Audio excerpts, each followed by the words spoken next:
आपके क्लास 10 में मानव रक्त एक बहुत ही इम्पोर्टेंट टॉपिक उभर के आता है जिस पर हर साल कुछ ना कुछ क्वेश्चन अवश्य पूछा जाता है। कभी कभी आपसे मानव रक्त के भाग के बारे में पूछ लेगा।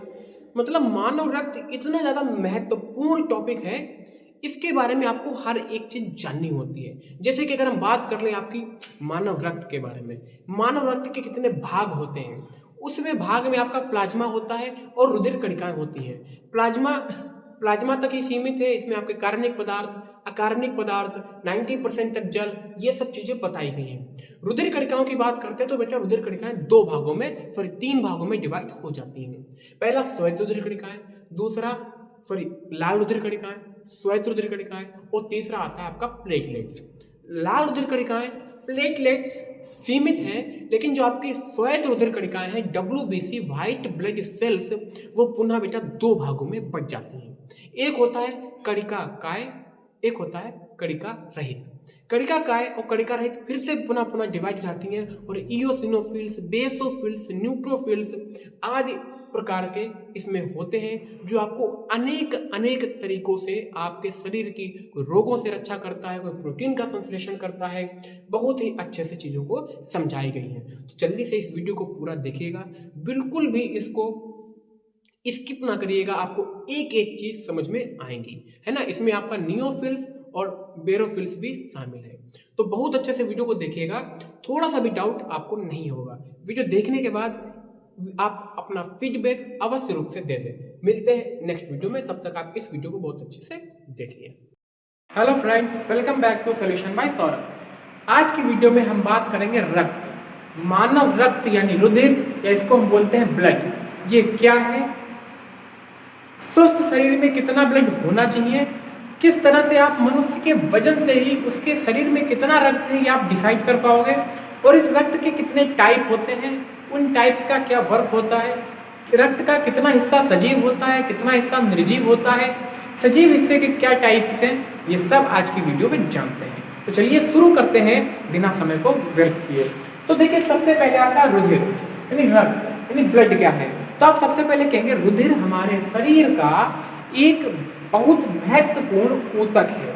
एक्चुअल में ब्लड आपका क्या है, एक ऊतक है, बहुत ही महत्वपूर्ण ऊतक है, जो लाल रंग का तरल पदार्थ होता है। इस कलर का होता है, लाल रंग का होता है। इसका पीएच मान, पीएच वैल्यू क्या अम्लीय है, क्षारीय है, तो इसका पीएच मान हमारा 7.4 होता है। और ये स्वस्थ मनुष्य के शरीर में लगभग 5 से 6 लीटर होता है। तो आप कैसे बता सकते हैं कि किस मनुष्य में कितना रक्त है। तो जैसे किसी भी व्यक्ति का जो वजन है, माना किसी व्यक्ति का वजन 80 किलो है, ठीक है, 80 किलो किसी व्यक्ति का वजन है, तो आप किसी भी व्यक्ति के वजन को अगर आप 16 से डिवाइड कर दें तो उसके जो रक्त बॉडी में जो खून है वो लगभग आ जाता है। तो 16 पंचे 80, यानी उस व्यक्ति के बॉडी में 5 लीटर का ब्लड है, ठीक है। इस तरह से आप उसके शरीर में ब्लड कितना है इसकी जानकारी आसानी से लगा सकते हो। टोटल वजन divide by 16 is equal to जितना भी आपका बॉडी में ब्लड है वो आपका आ जाता है। तो देखते हैं ब्लड के टाइप। तो रुधिर में आपके दो टाइप, मतलब दो चीजों से मिलकर रक्त बना है, एक प्लाज्मा, दूसरा रुधिर कणिकाएं। प्लाज्मा आपका निर्जीव होता है और पीले रंग का होता है, रुधिर कणिकाएं आपकी सजीव होती है। तो पहले प्लाज्मा को देखते हैं, फिर रुधिर कणिकाओं की बात करेंगे। तो प्लाज्मा आपका 55%, यानी पूरे ब्लड का 55% हिस्सा बनाता है प्लाज्मा। प्लाज्मा आपका लिक्विड में होता है, रुधिर कणिकाएं आपकी सॉलिड स्टेट में होती हैं। तो प्लाज्मा ही जो है ब्लड को तरल बनाता है। तो प्लाज्मा कितना है, 55%। जब आपका खून पतला हो जाता है इसका मतलब प्लाज्मा की मात्रा बढ़ जाती है, जब आपका खून गाढ़ा होता है इसका मतलब रुधिर कणिकाओं की मात्रा ज्यादा होती है। तो प्लाज्मा आपका निर्जीव होता है और पीला होता है, निर्जीव होता है, पीला होता है। इस प्लाज्मा के अंदर 90% जल होता है। कितना पानी होता है, 90%। कार्बनिक पदार्थ की बात करें तो कार्बनिक पदार्थ 8% होता है, और अकार्बनिक पदार्थ की बात करें तो वो 2% होता है। यानी आपको एक चीज पता चली कि ओवरऑल प्लाज्मा हमारा है 55%। प्लाज्मा में भी जल कितना है, 90%। फिर बचा 10% में 8% कार्बनिक पदार्थ और 2% अकार्बनिक पदार्थ आपका जो प्लाज्मा है वो बनाता है। अब वापस आते हैं हम रुधिर कणिकाओं पर। रुधिर कणिकाएं रुधिर का 45% हिस्सा बनाती हैं। ये आपकी क्या होती है, सजीव होती हैं। ठीक है, रुधिर कणिकाओं को और अच्छे से पढ़ने से पहले हम जान लेते हैं पहले प्लाज्मा। प्लाज्मा आपका हल्के पीले रंग का होता है। इसका वर्क क्या है, तो प्लाज्मा का जो मुख्य कार्य होता है वो पोषक तत्व,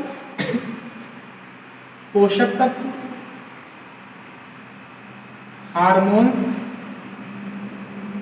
पोषक तत्व। प्लाज्मा क्या करता है, पोषक तत्व आपके हो गए, हार्मोन्स हो गए और प्रोटीन हो गए।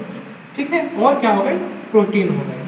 इनको घोलकर शरीर के पूरे हिस्से में ये प्लाज्मा लाने और ले जाने का कार्य करता है। अब बात करते हैं हम रुधिर कणिकाओं की। ठीक है, जहां पर हमारी जिस चीज की जरूरत होगी प्लाज्मा उन चीज को वहां पर वो पहुंचा देता है। रुधिर कणिकाओं की बात करें हम तो ये 3 प्रकार की हो जाती हैं। लाल रुधिर कणिकाएं, रेड ब्लड सेल आरबीसी, श्वेत रुधिर कणिकाएं, व्हाइट ब्लड सेल डब्ल्यूबीसी और प्लेटलेट्स। ठीक है, आपका जब डेंगू वगैरह हो जाता है, मलेरिया वगैरह हो जाता है तो उसमें प्लेटलेट्स डाउन हो जाती हैं। आरबीसी आपकी 120 दिन तक जीवित रहती हैं, डब्ल्यूबीसी आपकी 2 से 3 दिन जीवित रहती हैं और प्लेटलेट्स की बात करें तो उनका जीवन काल 3 से 5 दिन का।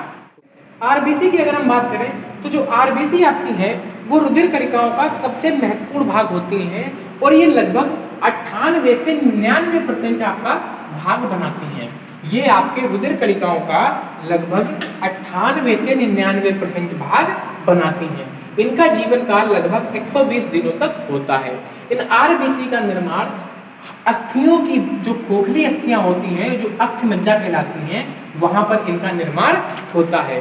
ठीक है, और इनका जीवन काल आपको बता चुके हैं कि 120 दिनों का इनका जीवन काल होता है। तब कि लाल रुधिर कणिकाएं जो हैं वो बहुत ही महत्वपूर्ण पदार्थ इसमें उपस्थित होता है जिसको आप हीमोग्लोबिन कहते हो, Hb।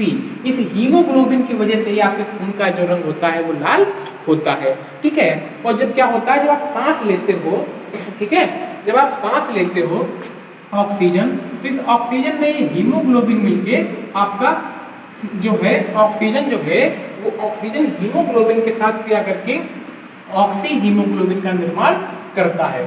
ठीक है, इसी के द्वारा ऑक्सीजन घुल के पूरी बॉडी में आपकी जाती है। ओके, अब बात करते हैं आपकी श्वेत रुधिर कणिकाओं की। तो श्वेत रुधिर कणिकाएं यानी WBC व्हाइट ब्लड सेल्स, ये क्या है इसको भी बहुत अच्छे से समझते हैं। तो आपकी श्वेत रुधिर कणिकाओं की बात करें हम तो रुधिर कणिकाओं का केवल 1% भाग बनाती है। 98 से 99% ये 1% आपका श्वेत रुधिर कणिकाएं, केवल 1% की आपके रुधिर का भाग बनाती है। इनका मुख्य काम है ये हमारे शरीर में रोगों से रक्षा करती है। यानी हमारे शरीर में कोई भी रोग होता है तो WBC एकदम सैनिकों की भांति लड़ाई करती हैं उन जो अभी आपके रोग का कारक होते हैं, एंजाइम हो या कोई आपका जीवाणु हो, विषाणु हो, उनसे ये लड़ने का काम करते हैं। WBC की अगर हम और अच्छे से बात करें तो इनका जीवन काल केवल और केवल 2 से 3 दिनों का होता है। श्वेत रुधिर कणिकाएं फिर से आपकी 2 भागों में बन जाती हैं, कणिकामय, कणिका रहित। 1 बाय 1 देखते हैं। कणिकामय की बात करें हम तो कणिकामय जिन रुधिर कणिकाओं का केंद्रक कणिका सहित होता है वो कणिकामय कहलाती है। यानी केंद्रक में कणिका हो वो आपकी कणिकामय कोशिकाएं कहलाती हैं। ये आपकी 3 प्रकार की होती हैं, इओसिनोफिल्स, बेसोफिल्स और न्यूट्रोफिल्स। इओसिनोफिल्स की बात करें हम तो ये आपकी बहुकोशिकीय परजीवी और कशेरुकी में कुछ संक्रमण को लड़ने के लिए उत्तरदायी होती हैं। यानी जो अभी आपके बहुकोशिकीय हैं उनमें जो भी संक्रमण हो जाते हैं उनसे लड़ने के लिए इओसिनोफिल्स कार्य करती हैं। बेसोफिल्स की बात करें हम तो बेसोफिल रक्त प्रवाह में सुधार और रक्त के जमाव को रोकने के लिए एंजाइम को स्रावित करने के लिए प्रेरित करती हैं। ठीक है, आपके रक्त में थक्का जमाना है, आपका जो रक्त स्राव है उसके रक्त का प्रभाव है उसको सुचारू रूप से बनाए रखने के लिए बेसोफिल्स एंजाइम को उत्सर्जित करने के लिए प्रेरित करती हैं।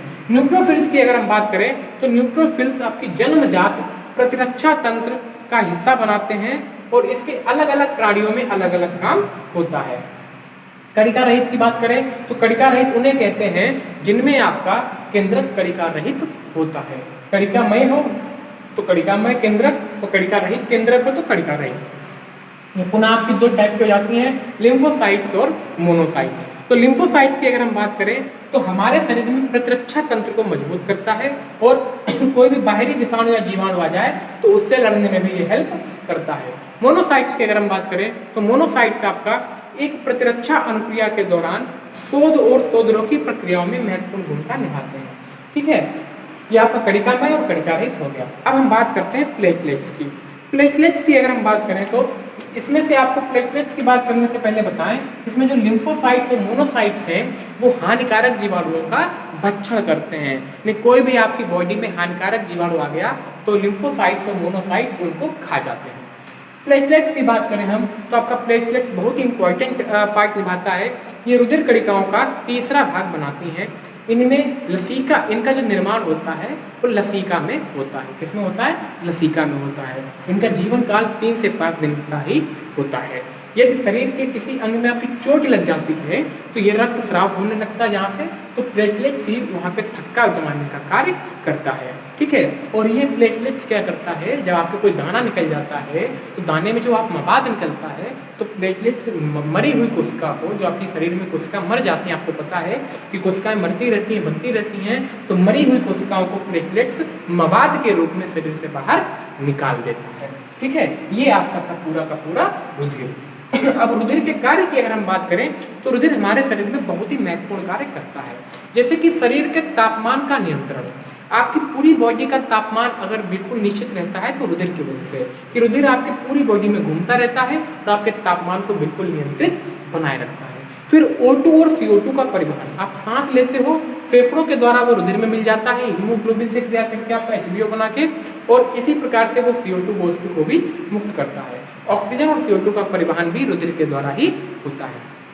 फिर रोगों से रक्षा भी आपकी रुधिर में जो WBC है वो करती हैं। और आपका हार्मोन्स का परिवहन, आपके लिए पता है कि आपके हार्मोन्स के लिए कोई अलग से नलिका नहीं पड़ी है आपकी बॉडी में, वो रुधिर में ही 1-2 बूंद गिर जाता है और वो हार्मोन्स का भी परिवहन कर देता है।